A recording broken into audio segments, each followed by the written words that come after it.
अमरावतीत परतवाडीतील लैंगिक अत्याचारात मुख्य आरोपी म्हणून अयाज मोहम्मद तन्वीर हा मिमचा पदाधिकारी असल्याचं निष्पन्न झालं. पण तुम्ही एक लक्षात घ्या ना, आतंकवादी, जिहादी हे सगळे एकच धर्माचे कसे निघताय तो?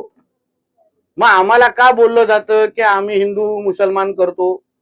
आमचा मुद्दा एवढाच आहे, ज्या राष्ट्रामध्ये तुम्ही राहता त्या राष्ट्राला कुठेही गालबोट लावण्याची हिंमत करू नका.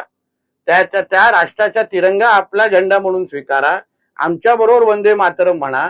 पण हे असे जे काही हिरवे साप आमच्या देशामध्ये राहतात, ज्यांना आमच्या हिंदू राष्ट्राला इस्लाम राष्ट्र बनवायचे गजवाय हिंदच्या अंतर्गत, त्या हिरव्या सापांना जिथेही असतील, कुठल्याही कपड्यात, कुठल्याही वेशात, कुठल्याही बिळात लपले असतील, आमच्या देवाभाऊच्या महाराष्ट्रामध्ये या हिरव्या सापांना जागा नाही.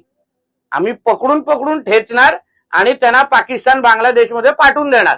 म्हणजे कोणीही कुठल्याही प्रकारचा जिहाद आमच्या महाराष्ट्रामध्ये करण्याची हिंमत करू नये, नाहीतर तुम्हाला शुक्रवारी पण अडचण करण्याची सगळे कार्यक्रम आमच्याकडे आहेत.